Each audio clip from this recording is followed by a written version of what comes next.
ഹബീബായ നബി സല്ലല്ലാഹു അലൈഹി വസല്ലം തങ്ങൾ ജീവിച്ചിരിക്കുന്ന കാലഘട്ടത്തിൽ ഒരു ദിവസം അല്ലാഹുവിൻ്റെ റസൂൽ സല്ലല്ലാഹു അലൈഹി വസല്ലം തങ്ങൾ ദീനീ പ്രബോധനം നടത്തിക്കൊണ്ടിരിക്കുമ്പോൾ ചുറ്റുമുള്ള സഹാബികളോട് അല്ലാഹുവിൻ്റെ റസൂൽ പറഞ്ഞു, സഹാബാ,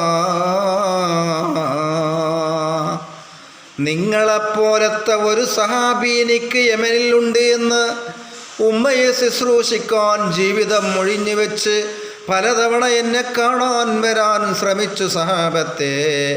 പക്ഷേ എന്നെ കണ്ടിട്ടില്ല, പക്ഷേ കണ്ടിട്ടുണ്ട്. പക്ഷേ നിങ്ങളോട് ഞാൻ വസിയത്ത് ചെയ്യുകയാണ് സഹാബത്തെ, ഞാൻ വഫാത്താകുന്നത് വരെ എൻ്റെ അടുക്കൽ വന്നില്ലെങ്കിൽ വഫാത്തിന് ശേഷം നിങ്ങൾ അദ്ദേഹത്തെക്കുറിച്ച് അന്വേഷിക്കണം. മാത്രമല്ല, അദ്ദേഹത്തിൻ്റെ കൈപ്പത്തിക്ക് പുറത്ത് 1 പവനോളം വട്ടത്തിൽ ഒരു വെളുത്ത പാടുണ്ട് സഹാബാ. ഇങ്ങനെ അള്ളാഹിൻ്റെ റസൂല് ഒരു ദിവസം തൻ്റെ സഹാബത്തിനോട് പറഞ്ഞെങ്കിൽ അങ്ങനെ കാലചക്രം കറങ്ങി ഹബീബായ നബിയും സിദ്ദീഖും ഉവൈസിൻ്റെ മാതാവും വഫാത്തായി.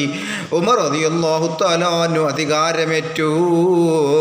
ഇസ്ലാമിക റിപ്പബ്ലിക്കിൻ്റെ 2ാമത്തെ പ്രസിഡൻ്റായി മഹാനായ ഉമർ ഫാറൂഖ് റളിയല്ലാഹു തആല അൻഹു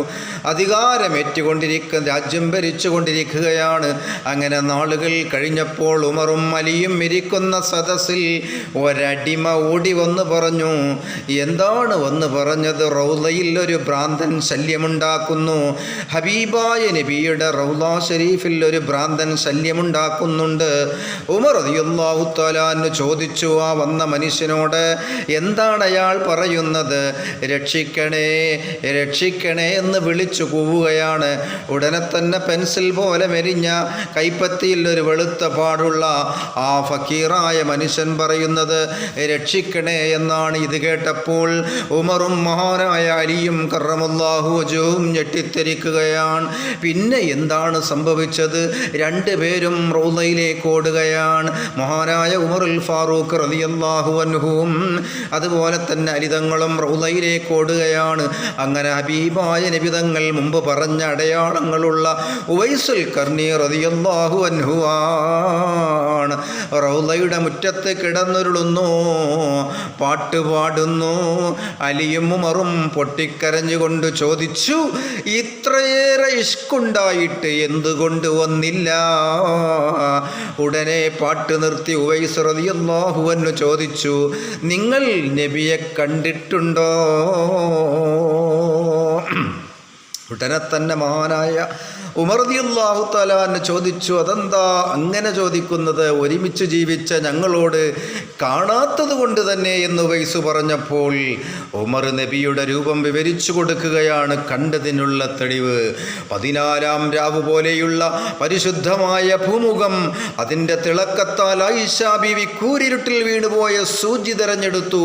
പവിഴം വിടർത്തി മറ്റും അതുപോലെ തന്നെ താമര വിരിഞ്ഞു നിൽക്കുന്നത് പോലെ കണ്ണുകൾ, വിശാലമായ തൂനെറ്റി, സമൃദ്ധമായ നീലകേശം, പിന്നോട്ട് വകഞ്ഞു വെച്ച് പിരടിയിൽ ഭംഗിയായി വെട്ടി നിർത്തിയിരിക്കുന്നു. അതുപോലെ തന്നെ മുഖം നിറഞ്ഞു നിൽക്കുന്ന താടി വടിവത്ത ശരീരം. ഉമറിൻ്റെ വിശദീകരണമങ്ങ് കേൾക്കേണ്ട താമസം മഹാനായ ഉവൈസുൽ ഖർനി റളിയല്ലാഹു അൻഹു പറഞ്ഞു, നിങ്ങൾ കണ്ടിട്ടില്ല, എൻ്റെ ഹബീബിനെ നിങ്ങൾ കണ്ടിട്ടില്ല. ഉവൈസിൻ്റെ ചോദ്യത്തിന് മറുപടി മഹാനായ അരിതങ്ങളാണ് പറഞ്ഞത്, കണ്ടവരെ കണ്ടു. ഉമർ ആ അവസരത്തിൽ നിന്നും ആ സമയത്ത് നിന്നും ഉമർ റളിയല്ലാഹു അൻഹു അമ്പരക്കുകയാണ്. അലി റളിയല്ലാഹു അൻഹു നബിയുടെ മകൾ ഫാത്തിമ റളിയല്ലാഹു തആല അൻഹു ഒരു ദിവസം വാപ്പാനെ കണ്ടു. കാരണം സ്വർഗത്തിലെ നിസായിങ്ങളുടെ നേതാവാണല്ലോ ഫാത്തിമ. അതുകൊണ്ട് ഫാത്തിമക്ക് പരിപൂർണത വേണ്ടേ? ഹബീബായ നബി തങ്ങളെ കാണണമെന്ന് പറഞ്ഞപ്പോൾ ഫാത്തിമ ബീവി റസൂലുള്ളാഹിൻ്റെ പൂർണ്ണരൂപം ദർശിക്കുന്ന സമയത്താണ് മഹാനായ അലി തങ്ങൾ വീട്ടിലേക്ക് കടന്നു വന്നത്. അങ്ങനെ മഹാനായ അലി റളിയല്ലാഹു തആല അൻഹു പറഞ്ഞു, കണ്ടവരെ കണ്ടു.